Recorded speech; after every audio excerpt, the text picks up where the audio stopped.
కడప జిల్లా ఒంటిమిట్టలో కుటుంబ ఆత్మహత్యలు అవి ప్రభుత్వ హత్యలేయని విశాఖ పశ్చిమ నియోజకవర్గ శాసనసభ్యులు ఉమ్మడి పార్టీల బలపరిచిన టీడీపీ అభ్యర్థి ఘనబాబు విమర్శించారు. పశ్చిమ నియోజకవర్గంలోని పార్టీ కార్యాలయంలో ఏర్పాటు చేసిన మీడియా సమావేశంలో మాట్లాడారు.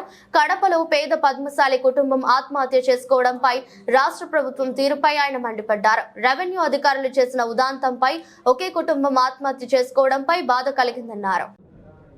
ఈ దేశంలో ఎలా డ్రగ్స్ వస్తున్నాయి అనేటువంటి భావంతో ఉండేటువంటి వాటికి అన్నిటికీ కూడా ఫుల్ స్టాప్ పెడుతూ ఇది విశాఖ కేంద్రంగానే జరుగుతుందనేటువంటిది నేరుగా సిబిఐ వచ్చి ఇంటర్ఫీర్ అయ్యి ఒక కంటైనర్ని సీజ్ చేయడమే కాకుండా అందులో కొకైన్, హెరాయిన్ లాంటి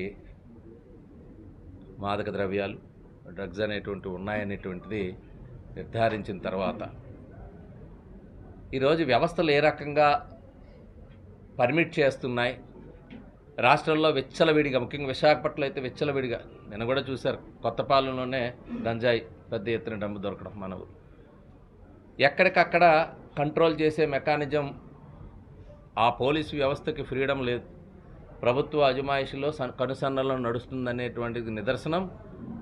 దేశంలో ఎక్కడా లేని విధంగా ఆంధ్ర రాష్ట్రంలోనే, అందులో ముఖ్యంగా మన విశాఖపట్నం లాంటి పోర్ట్ సిటీలో బయట దేశాల నుంచి వచ్చేటువంటి మార్గాలు ఉన్నాయి కాబట్టి అవి అవకాశంగా తీసుకొని మన రాష్ట్రంలోకి ప్రవేశించడమే కాకుండా అది విశాఖ నుంచే ఈ మూలాలు అనేటువంటివి ఏర్పడడం చాలా బాధకరం. ముఖ్యంగా తల్లిదండ్రులు కానీ పేరెంట్స్ అందరూ కూడా ఒకసారి ఆలోచన చెయ్యాలి, చాలా జాగ్రత్త వహించాలి. ఒక్కసారి ఎడిక్ట్ అయిన తర్వాత వాళ్ళని మళ్ళా మానిపించడానికి చేసేటువంటి అనేక ఇబ్బందులు, యువతకి ఇంత ప్రమాదకరమైనటువంటి డ్రగ్స్ విచ్చలవిడిగా ఇన్ని కేజీలు, ఇన్ని టన్నుల రూపంలో రాష్ట్రంలోకి వస్తుందని అంటే, ముఖ్యంగా విశాఖ మీదుగా అది వెళ్తుందని అంటే, దీన్ని బట్టి మనం అందరం కూడా చూసుకోవాలి. ఈరోజు ప్రభుత్వం చేసేటువంటి అంటే కేవలం ఒక ఆదాయాన్ని, రాష్ట్ర భవిష్యత్తుని, యువత భవిష్యత్తుని, ఇక్కడ ఉండేటువంటి మనుషుల భవిష్యత్తుని మరి పెట్టుబడిగా పెట్టుకొని ఈరోజు ఆదాయం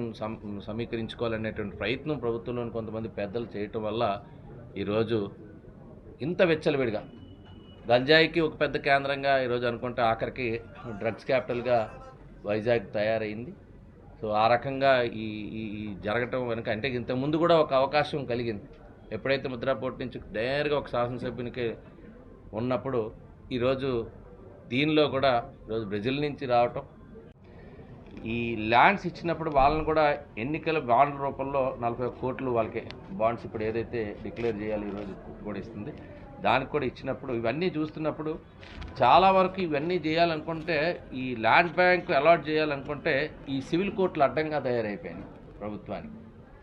సో దానికి ఆసరాగా ఈ సివిల్ కోర్టులో పెండింగ్లో ఉండేటువంటి కేసుల ఆధారంగా భూములపైన అజమాయిషీ చేయలేక ఈరోజు ఆ భూములన్నిటికీ ప్రభుత్వం చే నియమించబడినటువంటి ల్యాండ్ లైటింగ్ అథారిటీని ఒకటి క్రియేట్ చేసి దాని ద్వారా అధికారాలు బదలాయించి ఆ భూములన్నింటినీ కూడా ప్రభుత్వ గుప్పిట్లో పెట్టాలని ఈరోజు ఏదైతే నిర్ణయం తీసుకున్నారో ఇది ఒక అభద్రత ప్రతి ఒక్కరికి కూడా చాలా.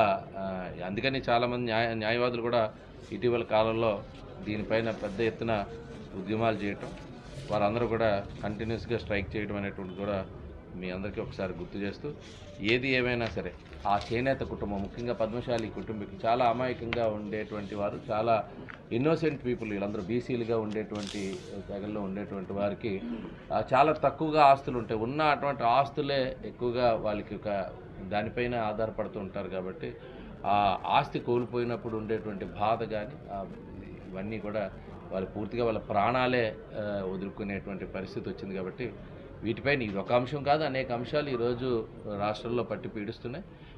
ఉండేటువంటివన్నిటిలో భాగంగా ఈ చట్టం అనేటువంటిది చాలా ఇబ్బందికరమైనటువంటి చట్టం. ఏదైతే చట్టం తెచ్చి వాళ్ళ అజమాయిషీ తీసుకురావాలనుకున్నారో దీని మూలాలు ఈరోజు ఇప్పుడే కనబడుతూ ఉన్నాయి. గత కొంతకాలంగా అనేక మందికి ఈరోజు ఈ సివిల్ తగాయిదాల్లో ఉండేటువంటి భూములు ఉండేటువంటి ప్రతి ఒక్కరికి కూడా ఆ తగాయిదాలను ఇంకా పెంచి పోషించే విధంగా, ప్రభుత్వమే అజమాయిషీ చేసే విధంగా, ప్రభుత్వ కనుసన్నల్లో, ప్రభుత్వ చేతుల్లోకి ప్రైవేటు ఆస్తులు కానీ, సివిల్ ఆస్తులు కానీ వాటిపైన హక్కు ఉండే విధంగా తీసుకునే నిర్ణయాలు ఇదొక ప్రతి ఒక్కరు కూడా గమనించాలని చెప్పి మీ ద్వారా కోరుతూ, ముఖ్యంగా ఆ కుటుంబానికి నా ప్రగాఢ సానుభూతి తెలియజేస్తున్నాను.